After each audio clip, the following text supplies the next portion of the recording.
Geography classes में आपका स्वागत है। मैं विजेता नेहरा GCW तोशाम भिवानी से आज आपके सामने एक नया विषय लेके आई हूँ जो कि इकोनॉमिक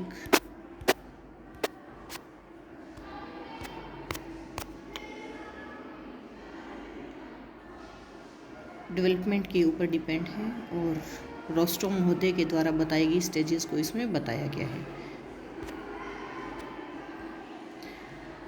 W रोस्टो के द्वारा आर्थिक तथा सामाजिक विकास को 5 अवस्थाओं में बांटा गया। इसे गैर कम्युनिस्ट घोषणा पत्र के रूप में भी वर्णित किया गया है। माना जाता है कि यह कार्ल मार्क्स के विचारों के विरोध पर आधारित है। कार्ल मार्क्स मानते थे कि उत्पादन के साधनों में परिवर्तन के परिणाम स्वरूप ही मनुष्य की चेतना परिवर्तित हो जाती है। कार्ल मार्क्स पूंजीवादी के शोषण के विरुद्ध मानते थे और इन्होंने जो 5 स्टेज बताई वो कुछ इस प्रकार है: traditional society, pre condition of take off, drive towards maturity and the age of mass consumptions. आइए देखते हैं अब इनके बारे में। पहला है ट्रेडिशनल सोसाइटी, जिसका बेस जो है पूर्णतः न्यूटन की जो साइंस एंड टेक्नोलॉजी है उसके ऊपर बेस है। एक पारंपरिक समाज की कल्पना करता है जो कि सीमित उत्पादन करता है, टेक्निक्स पुरानी है, पुराने रीति रिवाज को फॉलो करता है और कठोर सामाजिक संरचना से बंधा हुआ है। नवाचार व नए विचारों को बिल्कुल ही ना के बराबर स्वीकृति दी जाती है। उत्पादन पुराने तरीके से होता है और नियत होते हैं। उत्पादन में लाभ कम और हार्स ज़्यादा होता है।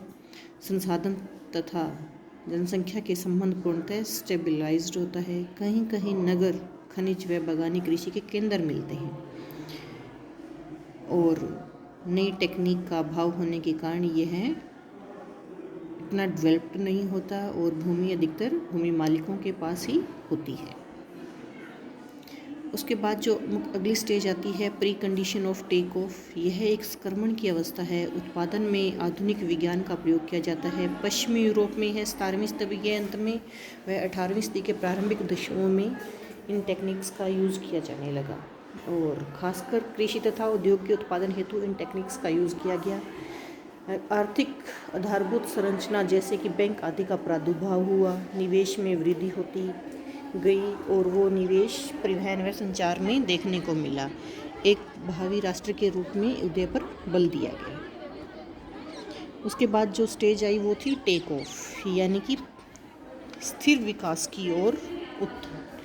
यह प्रस्थान की वह अवस्था है जिसमें विकास को अवरुद्ध करने वाले कारकों को अलग कर दिया गया। निवेश व बचत में वृद्धि हुई, विशेषकर निर्माण क्षेत्र में व उद्योगों में निवेश होता गया। सामाजिक पूंजी का निर्माण जैसे साक्षरता, दीर्घ जीविता, प्रति व्यक्ति आय में वृद्धि हुई। कृषि के और उद्योगों में नई टेक्निक्स को बहुत अच्छे से यूज़ किया गया। उसके बाद जो स्टेज आई वो थी ड्राइव टवर्ड्स मैच्योरिटी, यानी कि इसमें जो टेक्निक्स जो इससे पहले वाले स्टेज में शुरू कर दी गई थी उन टेक्निक्स में सुधार हुआ।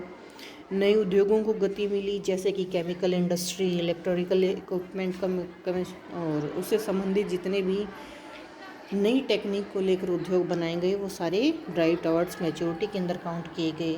जिन सामानों को पहले आयात किया जाता था वो उनका उत्पादक अपने देश में करने लगे। इस प्रकार आयात कम हुआ और निर्यात में वृद्धि हुई। जब आयात कम और निर्यात में वृद्धि होता है तो इसका मतलब ये है कि वो अब इकोनॉमिक डेवलपमेंट के स्टेज में आ जाता है और इस स्टेज के अंतर्गत जो किसी देश की राष्ट्रीय आय है, माना कि पहले 10% होती थी, वह बढ़कर सीधी 20% हो जाती है। और जो रोस्टोव के द्वारा बताई गई अंतिम स्टेज थी age of high mass consumption. इसमें जो पर कैपिटा इनकम थी उसमें तेज़ी से वृद्धि होती है। मूलभूत आवश्यकताएं जैसे भोजन और वस्त्र के साथ विलासिता की जो अन्य यूजेस हैं उनका प्रयोग होने लग जाता है। साक्षरता दर 100%, क्योंकि इस स्टेज के अंदर एजुकेशन के ऊपर बहुत ज़्यादा ध्यान दिया जाता है। शहरी जनसंख्या का प्रतिशत बढ़ जाता है। ऑफिस के कार्य में करने वाले कुशल कर्मचारियों के प्रतिशत भी बढ़ जाता है। इस प्रकार रोस्टोव ने 5 स्टेजेस को 1 बाय 1 अच्छे से डिफाइन किया, परंतु रोस्टोव की भी कुछ आलोचनाएं हुई। जैसे कि रास्तों के द्वारा बताए गए विशाल जो उसने स्टेप्स बताए थे वो अनिवार्य रूप से लागू नहीं होते हैं।